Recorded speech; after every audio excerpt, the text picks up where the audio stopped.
I'm Chris Nessie, host of Behind the Mic, Voices of the EPN, a part of the Education Podcast Network, just like the show you're listening to now. Shows on the network are individually owned, and opinions expressed may not reflect others. Find other interesting education podcasts at edupodcastnetwork.com.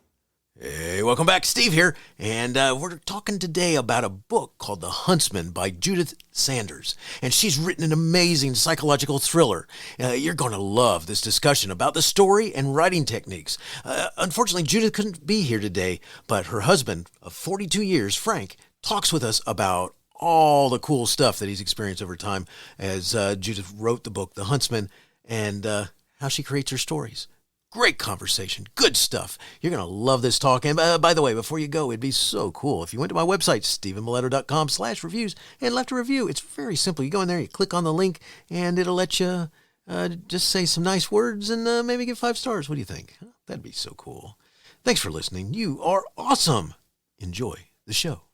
It's the Education Podcast, your favorite show, with lots of groovy guests and they share what they know. So crank it up to 10 and let your neighbors know that here's another show with Dr. Steve Miletto. Teaching, learning, leading K12. Teaching, learning, leading K12. Teaching, learning, leading K12. With Dr. Steve Miletto. Judith Sanders was born and raised in New Jersey, where she spent most of her childhood exploring the great outdoors and dreaming of one day becoming a nurse. After graduating high school, she pursued her passion for healthcare and earned a bachelor's degree in nursing from Graceland University. The Huntsman is her 4th novel. Her first book, Crescent Veil, is a novel about germ warfare, which Heartland Reviews praised as a nonstop action based on the real deal by authors who should know what they are presenting. Other books by Judith, In His Stead and Starfinder. She was an Indie Excellence Award Finalist for In His Stead and was shortlisted for Chanticleer International Book Awards for Starfinder. She has been featured in interviews by dozens of news media outlets.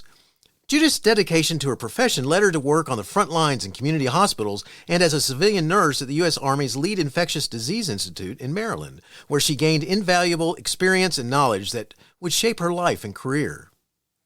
After raising 3 boys and moving around, living in Somerville, New Jersey, San Antonio, Texas, Albany, New York, Frederick and Clarksburg, Maryland, Phoenixville, Pennsylvania, and Leland, Wilmington, North Carolina, she and her husband finally settled in rural New Hampshire, where she found solace in the quiet lakeside days and evenings that inspire her writing.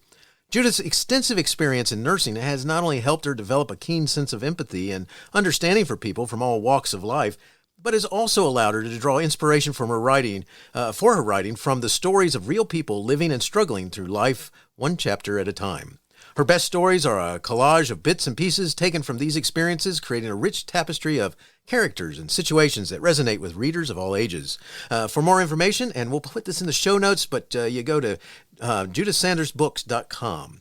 And Frank Malinowski is Judith Sanders' husband of 42 years and was co-author of Judith's first book, Crescent Veil, a fiction novel about a hunt for a biologic weapons terrorist on the loose in the Middle East. Frank is trained as a medical virologist and had a career in the military, U.S. Army Lieutenant Colonel retired, and then civilian pharmaceutical medicine developing vaccines to help prevent infectious diseases before retiring from practice in 2022. In the course of Judith's novels, Dr. Malinowski has supported and facilitated the publication and promotion of her works. Frank has been a confidant to Judith in her writing and an early reviewer of her books. Judith is known for taking bits and pieces of real people she has met to mold the characters she writes about, although Frank believes he was not a model for The Huntsman. Which is good. Frank's first reaction after reading The Huntsman was to decide if he should hide the kitchen knife sets. You'll understand that more soon. He has a BA from Colby College, a PhD from Rutgers University, and an MD from Albany Medical College of Union University. A little bit about The Huntsman. ICU nurse Max Mason fears his pregnant wife is the latest victim of a serial killer who has terrorized their small New Hampshire town. The investigation is at a standstill as the prime suspect, Lincoln Rader, is in a coma. In a desperate and unethical act, Max sits at Lincoln's bedside night after night, employing brainwashing techniques and subliminal suggestion to convince the suspect they are kindred spirits, hoping it will lead to a confession or at least a clue. When Lincoln awakes, he draws Max into a whirlpool of terror, deception, and violence, ultimately pulling Lincoln's wife and daughter into the vortex as well. Frank, welcome, and thanks for joining me today, and say hi to everyone. Yeah, hi. Nice to be with you, Stephen, and my apologies from Judith. She's just a bit under the weather today. No problem. I wish her well, and she's written a great book, and I'm glad that you're here to talk with us about this and her book called The Huntsman. So let's talk about why Judith started writing thrillers. I mean, what called her to this genre? Well, first, this is the first time she's written a thriller, but not the last. I'll say that. And what drove her to this, I think, is a combination of events. Judy is fascinated with serial killers, like so many people, going back to the end of the 1800s when the first serial killer emerged from New Hampshire. But she's also been, from her career in nursing, been very curious about the psychology behind anyone who would do harm, because she was always trying to do good. And I would say that she had a desire to expand her mark in writing, and she recognized the popularity of psychological thrillers. So all those things came together, I think, when she was actually listening to a TED Talk about subliminal messaging. And I mention that because it talks about the influence of of hearing, actually, in the unconscious person, whether they're under sedation or in a coma, and the fact that hearing is a very active sense in a comatose patient. And even from her own experiences as a nurse, she has found people that woke up and could describe things and conversations that were had around them while they were unconscious. So she kind of combined all these things, wanting to do a psychological thriller, and maybe she could do something with using the subconscious or an unconscious subject, in this case, a potential serial killer, as a way to influence that person to confess, because it's actually hard to catch these killers. And so it was a new technique, if you will, to find a killer. Well, it's an exciting book, and it really kind of messes with your mind. And I love it's just, you couldn't put it down, and you keep wanting to try and figure out things and second guess, and it really starts making you question what you're thinking about here. So good stuff. I appreciate you sharing that. I mean, so Judith has written other books, and so this is not her first game. So what's her process for getting the story? And what I mean is, does she outline, or does she start and then see where she goes? She very much is an outliner. And it's actually more than that. She carries a pad and pencil with her, and is constantly thinking about things relative to her writing.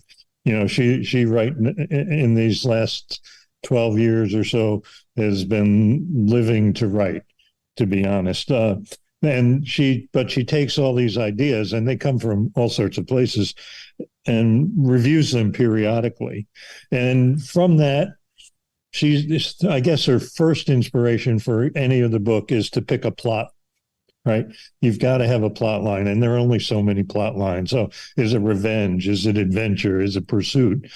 And once she decides what the plot line is, she then starts to pick the main characters and make them into people. And what do I mean by that? She means she writes down physical attributes, their birthdays, their names, and if they're going to be a villain, try to find a villainous name.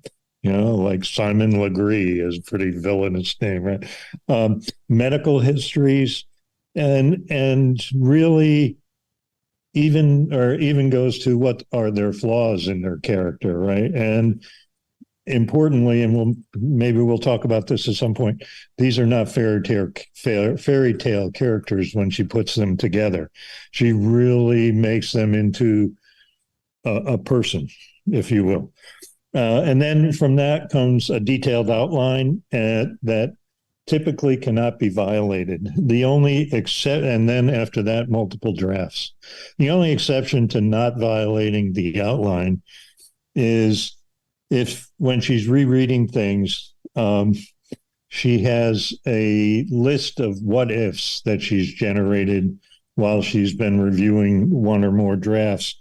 And she thinks about whether she's getting too predictable. And so she'll go to her list of what ifs and say, well, let's throw this twist or turn in here. That's awesome. That's so cool. And it's, and what's really neat is that you can see how it pays off, because you feel like everybody's real. I mean, I'm like, you're somehow a fly on the wall, or you're somehow you're there and you're witnessing history or something here as it's taking place. And it's very cool, because it definitely works. All right. So did Judith have inspiration for The Huntsman? I mean, what made her say, hey, this is the story I got to write? Especially after you talk about writing notes down and stuff like that. This is cool. Yeah. Well, I think the scary thing for me with The Huntsman, and I didn't read it until it was done, was when Judy afterwards said to me it was the easiest book she ever wrote so far. And it was only 1 year, including the research she did to get the book together. And for Judy, this was an improvement over her other books that took several years. I'd say that for her, she wanted to write a psychological thriller, as I mentioned, because of her interest in this area.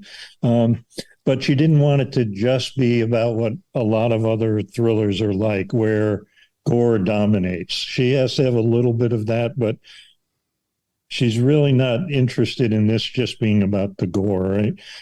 And she didn't want to have mysterious forces that appear, to correct or change your interpretation of what was going to happen. But she was taking what she learned about the psychology of serial killers to explore that pathology, and especially in terms of their lives outside of the killing fields, if you will. And the impact of being a serial killer on the lives of those around us. And importantly, what may be needed to bring such serial killers to justice from the people who are around them. I will say she was, in her research, she was fascinated with the Othello syndrome. And I'll leave it to your listeners to learn more about that. But the last thing on this I'd say is she had a strong desire to be unique. I believe she's succeeded. I think what you just said about you felt like you're there, she chose to do the book in a fair amount of first person. And in that, she gives you a view of that person and trying to make you see what she's seeing when she's imagining the book. And the last thing I think that's core to what she does when she writes is you write what you know or what you learn, right? And that's why it's set in New Hampshire. And that was an important part to her, because she knows a lot about where we are living these days. It fits so well, and it's really well done. And we have, one of the things you're talking about is, this idea of kind of writing what she knows or looking at, and it just really flows. You can tell that. I mean, the one of the things, and I got to say this, one of the things I love about this, I've read a whole bunch of books over time, and one of the books that makes you wonder about yourself is one called One Flew Over the Cuckoo's Nest. As you understand the viewpoint of the character, and it's cool because she's gone into that world because her characters have, there's different ways they're coming from, what they're thinking about, how they're coming at what they're talking about. And I think you have to kind of play and question your, okay, who's the sane character here? And we all have our flaws. Absolutely. And so do her characters. I love it. Let's talk first about the imagery of the title. I mean, The Huntsman. Does it have anything to do with the character from the Snow White Tales? Oh, absolutely. I mean, so because many serial killers seek attention, they leave calling cards at their scenes, in the history of serial killers. And Judy drew from the Brothers Grimm to select a poison apple, and the victim's heart left at the scene. This has great imagery in not only the text, but actually in the book cover when any of your readers go to pick up the book. Now, so what's the comparison? In Snow White, there's an evil queen. She's driven by jealousy and greed and hires the huntsman to go kill Snow White and return with her heart as proof of Snow White's death. Well, so what's different about Judith's novel is that Judith's huntsman has actually succeeded where the queen's huntsman failed. Now, as you may know, when you read the prologue of The Huntsman, Judith also allowed herself to express, or I should say, to comment on how savage the Snow White story is. Yes. And I think she's questioning the life lessons children may be taking from fairy tales, especially the Grimm fairy tales, like Snow White. Talking about dipping the apple in the brew and let the death seep through. I mean, that's maybe a little too much for our children these days. You got that right. It's a whole bunch of those stories that you kind of look at, and Snow White is one of those right at the top there, where you have just the concept of bring back her heart. I mean, it's like, wow, okay. So, but good stuff. So, one of the things I gotta say here is writing about a serial killer must have its own challenges. I mean, what type of research did Judith do, to make the story believable and unnerving? So Judith, in all her writing, loves doing research. I mean, she could just live on the computer doing research, and of course, she's an avid reader, so there's a lot that's circulating in her head. But so in this. I won't say she was obsessed, but she was very keen to be accurate in her work when she's talking about serial killers and the pathology and what drives them, et cetera. So internet and reading, as I said, I think one of the more interesting things is that there on YouTube, you can actually find interviews serial killers has given, a number of these, where she got as close as she could to seeing the coldness, the calculating nature, and the prideful sense these serial killers have when they go about things. She didn't work statistics into what she did, but she came across all of these great statistics that just kind of influenced how she wrote this. Like the first serial killer known is this guy H.H. Holmes in the late 1800s, who killed, he was known to have killed at least 27 people. There were estimates that he had killed over 200. He was a New Hampshire native that made fame being around the Chicago World's Fair and having this house of horror. And the first documented serial killer in the U.S. She, fortunately, I think, she says that since that time, there have been about only 3,600 serial killers, but that still means about 30 a year, about 1 in every 10 million people. So it's not very common, right. But the fascination that people have with it is something. And importantly, that, North America has the largest number around the world, and the U.S. certainly has the largest number within that. And these people have problems in their childhood that lead to them acting out in this way, if you will. And then the other area she got into to really drive this was the subliminal messaging, right? That this TED talk that she heard about subliminal messaging, it was just fascinating, and building on how that's done, going back to when people were putting micro frames into movies to get people to buy popcorn and when you came in, or candy bars, to subtleties in advertising, like the Amazon Swish or the swish under the Amazon label goes from the A to the Z to suggest you're getting everything you want from A to Z, right? Nice. So she's just fascinated by how people try and influence people without them knowing it. And she just found that combining these things in a serial killing setting where you're not quite sure who the serial killer is, I will say that, I think has worked very well. Very much so. Very much so. And that's a powerful topic right there. That subliminal messaging, because it kind of goes into the thought about what do you have control over and what don't you when it comes to your own mind, and or somebody else have control over of your own mind. So scary stuff. The Huntsman is driven by unique characters, and you talked a little bit about this. Could you go into this a little bit more about character development? Does she create the characters to fit the storyline, or does she do something different? And are any of them Judith? Well, as you said early on, her characters become collages of real people struggling through their lives. She does give her character, like as I said earlier, she gives them everything they need to be a real person in your mind as you're reading. But she does give them attributes that add to the story, right? She especially enjoys adding minor characters who, might be the comic relief, if you will, because you just can't stay intense all that time, right?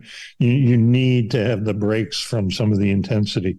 And so all of the characters are really there to enhance, from my perspective, the kind of emotional responses that you're looking for in the reader, to ensure the reader sees and understands these characters as people, not as just characters, that they have dimensions to them, and really help you kind of, or I think she's described between once as taking people on a little bit of an emotional roller coaster that we all go through in our daily lives.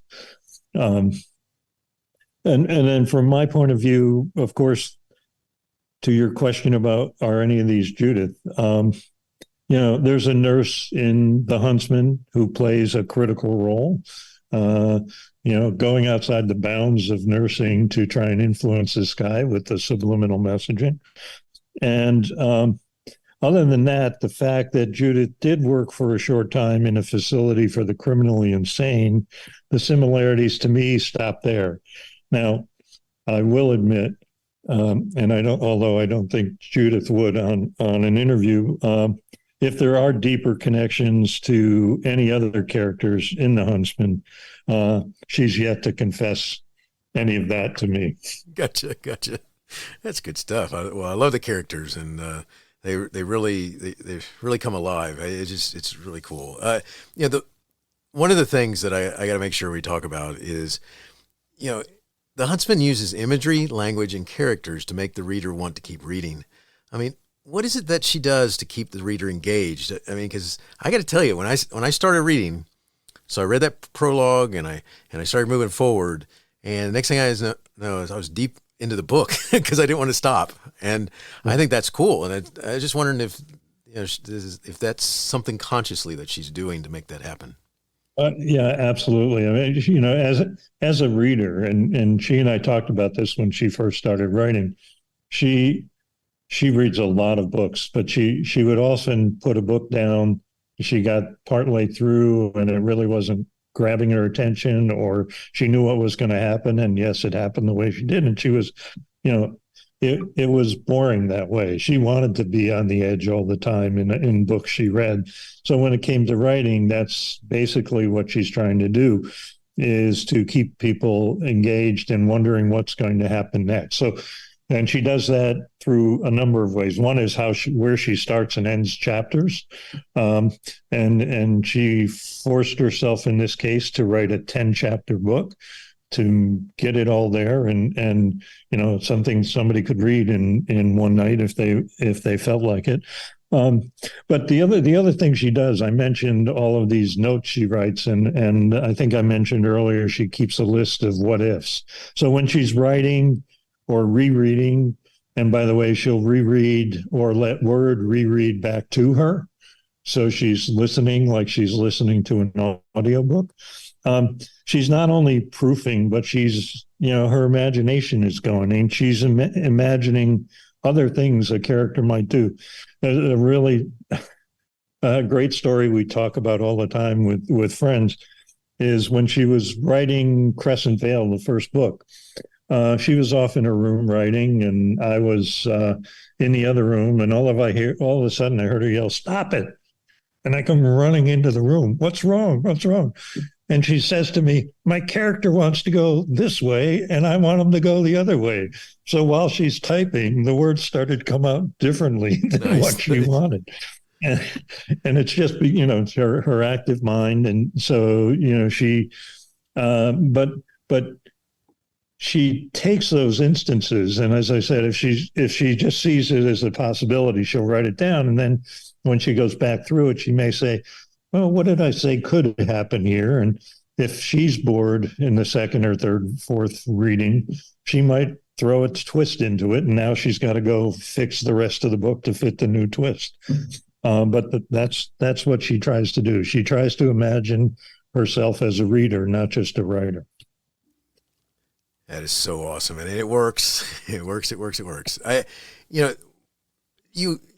talked briefly about this. I just kind of wanted to come back to it in case somebody wasn't really thinking what was going on. The characters share their story in a unique way, and it really is catchy because you're not used to this. It's not how a lot of times books are written, and I think it's cool. Could you talk about this, what she does? Sure.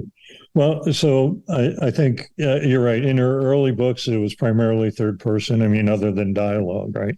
But I think she's always been impressed by authors like Stephen King, J.K. Rowling, and a number of others. I think Nora Roberts does this to some extent, who succeed in mastering first-person writing. And I say that because it's really difficult so that people understand whose perspective they're seeing and when it switches, right? When you switch from one person to another, especially if it happens in the same chapter. So she had this as a goal when she wrote this book. She wanted that. And I think she kind of sees her novels as they progress. Like I said, she's visualizing this as she's writing, and she writes to show, not just to, throw words on a page or impress somebody with her vocabulary. So using first person style, again, from this visual perspective, and you said it yourself, having read it, you're seeing yourself through the movie, right? You're seeing yourself walking in Max's shoes or in Lincoln's field. And I think putting the thoughts of the characters front and center as they walk through the story, she really hopes to create that imagery that we talked about, that she has in her mind. She's trying to recreate that in your mind, although, she understands you're going to be influenced by everything else in your character that allows you to interpret things one way or another. But nonetheless, she's really trying to get you in the character's shoes. And I think the reviews she's had and the comments we've had, like I can't put it down, or have really validated that. So much so. I mean, I've read a lot of those comments, and they're all in that time frame of giving her kudos for the idea that they can't put it down, that it's an unnerving story, or made them feel like they were part of it, or sensing what was going on, the twists and the turns and things that might happen, or as they're trying to figure it out, they've been shown that that's not exactly where this is going, and to me it just shows that they're engaged in it, and so her writing it just sucks you into that world, and it's just cool. I think it's awesome, and I think a big part of that is the way that first person just really works for her. One of the things I've always heard that something a thriller writer has to do is avoid backing themselves, their story, into a corner. Could you talk about what this means and how Judith might have worked to avoid this in her story, The Huntsman? Yeah, so I think what I said about these what ifs, again, she sees if I'm going into a corner, I have to have a way to get out. But also, I think one thing that's critical in the way Judith approaches what she does is she tries to avoid the last minute introduction of a new character who might be, let's say, an eyewitness that's brought in that solves the crime, or a piece of evidence that shows up, and that just kind of ties the bow. So rather than do that, because that's always disappointing from her perspective, that she didn't get a chance to figure it out, right? She may insert, or does insert, subtle clues along the way that maybe become the aha recollection that someone has. Oh, I remember that this happened, right? Now, deciding which ones are important to that aha moment, is the challenge for the readers. And we've had one person so far who saw one of these ahas that she had in there, but a lot of people have missed it. It's so awesome that she does that, because that's something that I'm totally fooled. So I go to the end and I'm going like, I got to go back and see. Oh my gosh, I can't believe I read right through that, or I saw that and didn't realize, didn't connect it, or the idea of how much leverage that has in the story or something like that. And I think that's cool. I like to be fooled by the writer. So it's as opposed to everything. And I think she likes, she's not the fastest reader herself. And I think it's she does this in a sense to slow the reading down, if you will, to make people absorb all of what's in there, not just get to the end. Right. Well, that makes perfect sense. I mean, you think about, like you go see a movie and they sum up things at the end and you go, what? And as they go back through things and you're like, oh yeah. And, it's when you can figure out something like that, and instead you're caught off guard instead, is a cool thing, because when you can figure it out, that means it kind of unveiled itself to you too much, and that's not what the Huntsman's like. So, which is really cool. Frank, this has been awesome talking with you. I got a couple questions I want to ask you as we get ready to finish up, but before we go there, if someone wanted to follow up and connect with Judith or learn more, where would you send them? So, you mentioned JudithSandersBooks.com has a lot of information about where to get the book and some blogging and some other bits there. I'd be glad to offer an email that just she and I read for people who might be interested in other conversations or interviews, or if they have a book club, and that's sanderspub@gmail.com, SANDERSPUB@gmail.com. We're the only ones that look at that, and we don't sell anything we get. Just people, who are interested in learning more, or might have a book club where they want to have her join a Zoom. That is awesome. I will include this information in the show notes, so it'll be easy for them to find and reach out to you guys. Cool stuff. All right. So last two questions I got for you. And the first one goes like this. Is there such a thing as writer's block? And what can you do to stop staring at a blank page when no thoughts pop out about what to write? Yeah, so it absolutely exists. And it's certainly something that Judy has experienced, although it's rare, because in her mind, or in her experience, it only happens when she's unhappy. She can't concentrate on what she's doing because something else is bothering her. So she has to do something to get rid of that to get rid of that unease or stress. So she'll do something that's distracting. Playing pickleball is something we go out and do, or watching a little bit of television or reading a good book. Or resolution of what's making her unhappy. I will say that occasionally there's a glass of sherry involved, just to take the edge off and get her back to the table. But it may be the next day that she goes back, when the weather's changed, the sun's out, something like that. Awesome. I love it. Last question for you. Do you guys have a teacher in your past? Do you have a teacher in your past who made a difference in your life? If so, who was it? And what would you say if given a chance to say thank you? Yeah, well, Judith's favorite and most influential mentor was a fellow by the name of Dr. Scagliotta. Her sixth, and it ended in an A, not an O. This was her 6th and 8th grade science teacher in school. And he was always encouraging her to achieve, to overcome the obstacles in her life. Like, oh, girls can't do this, right? She grew up a number of years ago when girls couldn't do a lot of things, right? They weren't allowed to be on a boys' team or something.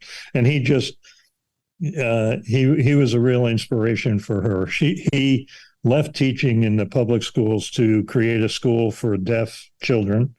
He had a deaf daughter, and I think his life story, and we talk about him a lot and often, was a critical model for her tenacity and her desire to make a difference in people's lives. He's no longer with us. He died a few years ago, and that was a sad time for us. But I think that's the one person that she always mentions. And related, I just wanted to mention, for your listeners, that all the proceeds from this book, the sales of The Huntsman, actually go to a local organization that's dedicated to the treatment of women suffering from violent acts who seek help. And they work to educate the community in prevention of violence against others. And it's something that Judith has always been committed to. And the proceeds from this book allow us to support that organization. That is awesome. Very cool. Frank, thank you so much for sharing Judith's book, The Huntsman. It's been great talking with you. I hope that Judith's doing well. I wish her well. The book is amazing. It's really cool. It's thrilling. It's suspenseful. The reader's not going to want to put it down, because I know I didn't. And it is so cool. Wishing you the best in all you guys do. Thank you very much. It's great talking to you, Steve. Hey, you have been listening to Teaching Learning Leading K12, a podcast to help you help kids achieve their dreams. Teaching Learning Leading K12 is a member of the Education Podcast Network. Podcasts for educators, podcasts by educators. Teaching Learning Leading K12 is a member of the podcast network based in Canada called Voice Ed Radio. Voice Ed Radio, your voice is right here. The opinions expressed on Teaching Learning Leading K12 are those of the guests and host. Teaching Learning Leading K12 is intended to share ideas, advice, and suggestions. Teaching Learning Leading K12 is produced for educational purposes. Hey, thanks for listening. It would be awesome if you visited my website at stephenmiletto.com and connected with me, left a review, and listened to more episodes. And by the way, you could also share it with your friends, with your family, and your colleagues. Thanks so much. You're awesome.